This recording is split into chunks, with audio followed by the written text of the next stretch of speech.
Alright मेरे प्यारे दोस्तों, मैं हूं हारिस सुल्तान, एक पाकिस्तानी मुल्हिद। जहां जहां पे लोग उर्दू हिंदी बोलते हैं, सबको मेरी नेक शुभकामनाएं और मेरी नेक ख्वाहिशात।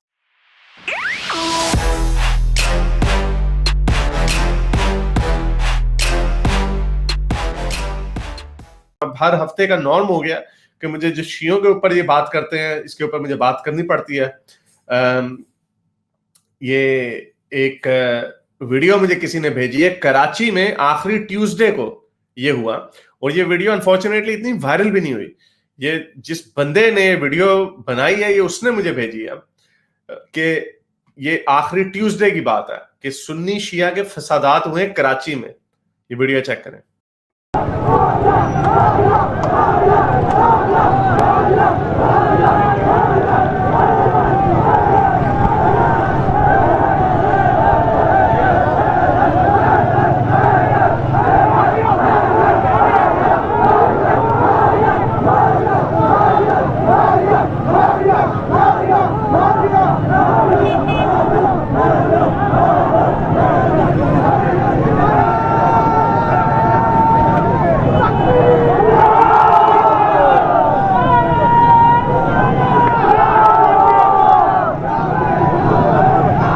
बिल्कुल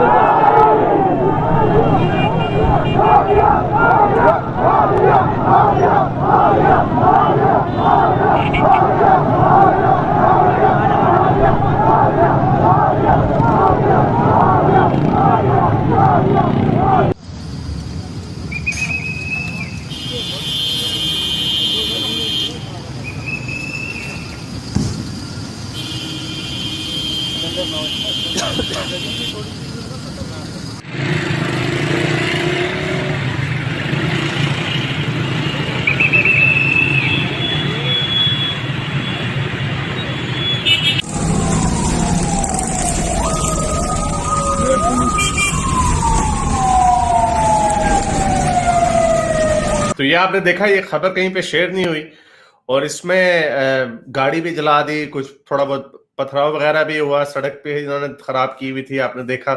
तो ये काम हो रहा है और ये काम मजीद होता रहेगा। ये मैंने पिछले हफ्ते भी वीडियो चढ़ाई है और इसका फिर से देख लें आप, इन्होंने शियों ने क्या कहा था अहमदियों के हवाले से। कादियानियों के बारे में हमारा नज़रिया वही है जो अहले सुन्नत का नज़रिया है। इस मुल्क में हमने कादियानियों को मिलकर ये साबित किया कि वो गैर मुस्लिम थे हैं। भुट्टो साहब के ज़माने में ये करारदाद और फिर इसको असम्बली से ये कहना गलत है कि सियासतदानों ने ये तहरीक पेश की थी। जी, मौजूदा वज़ीर आज़म ने इस तरह की बात की है। ये कहना गलत है कि सियासतदानों ने ये तहरीक पेश की थी। नहीं, ये तहरीक उलमा ने पेश की थी और सियासतदानों ने, उस वक्त के सियासतदानों ने हिमायत की थी और तायीद की थी। तो ये खुद अपने मुंह से कह रहे हैं कि ये हमने किया था, शियों ने मिलके, सुन्नियों के साथ मिलके अहमदियों के पीठ में छुरा घोंपा था और अहमदियों के साथ भी वही हुआ, उन्होंने मिलके हिंदुस्तान की पीठ में छुरा घोंपा था। और अब शियों की अनफॉर्चुनेटली खुद बारी आ गई। मैं ये नहीं कह रहा कि कलेक्टिव पनिशमेंट जो है वो ठीक है, जाहिर बात है बहुत सारे शिया ऐसे होंगे जो जिनका इसमें कोई हाथ नहीं होगा, बहुत सारे शिया ऐसे होंगे जो अब समझते होंगे कि नहीं, हमें इस चक्कर में नहीं पड़ना चाहिए। लेकिन वो शिया जो वाकई अहमदियों को काफिर समझते हैं, तो उनके साथ अगर अब कुछ जुल्म होता है तो ये वही चक्कर है कि निजाम में ये जो गर्दिशी निजाम है कि जो करोगे जैसा बोओगे वैसा ही काटोगे। तो बड़ा मुश्किल हो जाता है इन लोगों के साथ इंसानी हमदर्दी दिखाना, बहुत मुश्किल हो जाता है। अगर आप देखेंगे कि कोई इंसान किसी दूसरे इंसानों के साथ बुरा सलूक करता है तो किस मुंह से, किस दिल से आप उनको उनके लिए बात कर सकते हैं। लेकिन हम फिर भी करेंगे बात, क्योंकि बात है इंसानी हकूक की, कि जो शियों के साथ हो रहा है या होने जा रहा है ये बिल्कुल ठीक काम नहीं है और ये बड़ी आग लगनी है।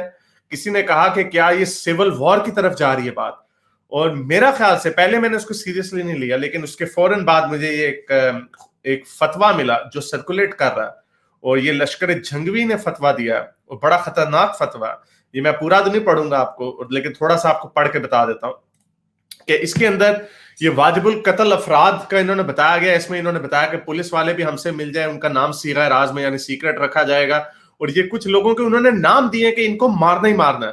इसमें जवाद नकवी लाहौर है, पता नहीं कौन है, नदीम अफजल चंद हुकूमती तर्जमान है, तेजाब दे इसके लिखा जा रहा है कि इसके मुंह पे तेजाब इनके फेंका जाए और फिर मारा जाए। हसन जफर नकवी, शहनशाह नकवी, मौलवी इंजीनियर मोहम्मद अली मिर्जा सुन्नी, ये भी इंजीनियर मिर्जा साहब जो है उनके ऊपर भी कह दिया कि इसको भी कत्ल करो, लेकिन उनके ऊपर तेजाब नहीं फेंकना। हारून रशीद जो सहाफी है 92 न्यूज के सफेद दाढ़ी वाले, वो जो हर वक्त खिंचे ही रहते हैं, खिंची आवाज में बात करते हैं, उनके मुंह पे भी तेजाब फेंक के उनको मारा जाए, ये लिखा जा रहा है। मुबशर लुकमान को भी तेजाब फेंक के मारा जाए। फैसल रजा आबदी जो पीपल पार्टी के पॉलिटिशियन है, उनके ऊपर भी कहा गया कि उनके ऊपर भी तेजाब फेंक के उनको मारा जाए। मखदूम फैसल सालेहात, ये भी पीपल्स पार्टी के हैं। मौलवी तारिक जमील सुन्नी, उनकी भी बारी आ गई, शायद वो क्योंकि हुरों के साइज ने सही बता रहे, शायद इस वजह से उनको कह दिया गया। हामिद रजा साहबजादा हामिद रजा भी, हामिद मीर भी जो जियो न्यूज़ का एंकर हैं, उनके ऊपर भी कहा गया तेजाब फेंक के इनको मारा जाए वगैरह वगैरह। तो इस तरह के बहुत सारे लोगों के नाम दे दिए गए हैं। और शुरू में जो इसका लुबे लुबाब ये है, ये बताया गया कि इमरान खान की हुकूमत शिया के वोट से हुकूमत बनी है और शिया जो है वो काफिर है, तो ये हुकूमत जो है ये काफिर है, हमने इस हुकूमत का तख्ता उलट देना है, और अगर इन्होंने हमारी बात ना मानी तो ये जो खुदकुश धमाके होते हैं, जो सुसाइड अटैक्स होते हैं, उसके लिए तैयार हो जाएं। ये लिखा हुआ है, हमारे मुतालबात मान लें या फिर खुदकुश हमलों के लिए तैयार हो जाएं, जिसकी हुकूमत तक रसाई हो सकती है, हमारे शोरा के फैसले से आगाह कर दिया जाए। तो ये लश्कर झंगवी का फतवा है। लश्कर झंगवी ये कोई छोटा मोटा कोई लश्कर नहीं है। बहुत सारे इंडियंस जो हैं जानते होंगे लश्कर तैयबा को। मेरा भी कोई पर्सनल रिलेशन रहा है एक जमाने में लश्कर तैयबा के साथ। पर्सनल ऐसे तो नहीं कि मैं उनको पर्सनल तौर पे जानता था, मैं फंस गया था। वो मैंने वाकई अपनी बुक में लिखा हुआ डिटेल से कि किस तरह हम समझे कि हम कश्मीर सैर करने जा रहे हैं, वहां पे वो जहादी रिक्रूटमेंट कैंप था। तो मैंने पूरी इनकी एक्सरसाइज देखी, उन्होंने रिक्रूट करने की कोशिश की। तो हमारे वालिद साहब ने कहा नहीं नहीं नहीं नहीं, ये बच्चा हमारा अभी छोटा है, इसको बड़ा होके इसको फौज में भेजेंगे। तो मेरे वालिद साहब ने तो वहां से भागने की तो हम भाग गए वहां से।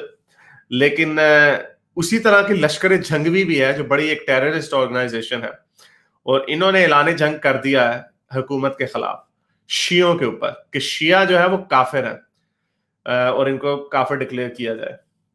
तो बहुत बड़ी आग लग सकती है, ये बहुत बड़ी आग लग सकती है। लश्कर झंगवी बहुत सारे खुदकुश धमाके जो है करवा सकता है। तो ये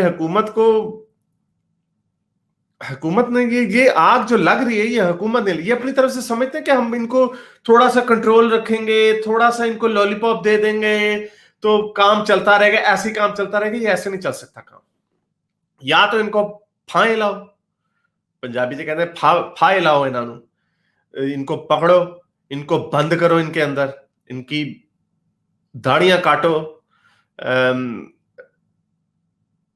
वरना ये लोग ये सांप है, ये वो सांप है, ये आप लोगों को डंक मारने के अलावा नहीं आएगा। और सबसे बड़ी इसमें क्या होना होगा कि अभी तो इंडिया भी देख रहा होगा। मैं मेजर गौरव आर्या की एक दो मैंने वीडियोस देखी, उसमें वो बता रहे थे कि किस तरह हमें इनको सुन्नी शियों को आपस में लड़वाना चाहिए वगैरह वगैरह। सर आप ये भी समझ लें कि अगर ऐसा हो गया ना, अगर पाकिस्तान अनस्टेबल हो गया, अफगानिस्तान की पॉपुलेशन कितनी है, 5-6 करोड़ है, पता नहीं कितनी, छोटे बहुत थोड़ी है पाकिस्तान की।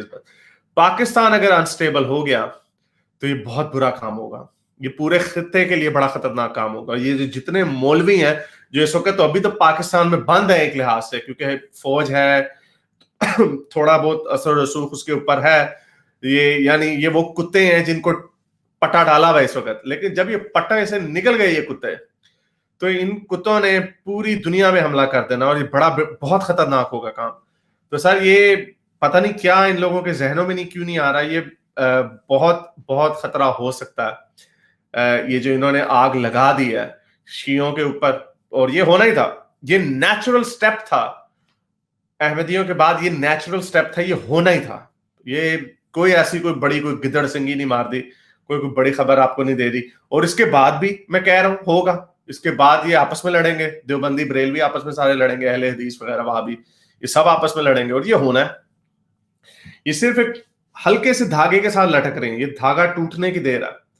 एक बेचारे इंजीनियर मिर्जा साहब के साथ मैं उम्मीद करता हूं कि अपनी सिक्योरिटी का ख्याल रखते होंगे, उनके साथ कुछ हो गया। मौलवी तारिक जमील, ये इनको किसी को भी, ये जो मॉडरेट किस्म के मौलवी हैं, मुझे पता है मैं इन लोगों का थोड़ा बहुत शुगल लगाता रहता हूँ कभी कभार, लेकिन ये बेचारे फिर भी पीसफुल लोग हैं। ये कोई जहाद की या ये वो खुद कुछ धमाकों वगैरह वाली बातें नहीं करते। ये इस तरह की कुछ बोंगियां मार जाते हैं बीच में, वो मजहबी बोंगियां, अनफॉर्चुनेटली वो हमेशा मुसलमान मारता रहेगा जब तक उसका अंधा यकीन बुखारी मुस्लिम पे रहेगा, साहिह सित्ता पे और कुरान पे रहेगा, तो वो इस तरह की बोंगियां मारते रहेंगे। लेकिन वो डेंजरस नहीं है उस लिहाज से। लेकिन ये जो दूसरा जो ग्रोह बैठा हुआ है, लश्कर जंगवी, लश्कर तैयबा, ये जो सांप जो पाले हुए थे जिनको अब दूध पिलाते रहे हैं, इन्होंने डंक मारना शुरू कर देना और ये बड़ा खतरनाक होगा सबके लिए। जो मर गए लोग आज से 1500-1400 साल पहले, मरने तो उनको मरे हुए हैं, वो लोग तो काम अपना कर कर आके चले गए, लौंडियां रख के मजे इंजॉय करके वो लोग तो चले गए। आप लोग क्यों आजकल लोगों को मार रहे हो? मेरे इस नए काम को जारी रखने के लिए मुझे पेपैल या पेट्रियन पे जरूर सपोर्ट कीजिए ताकि मैं अपना पैगाम ज्यादा से ज्यादा लोगों तक पहुंचा सकूं।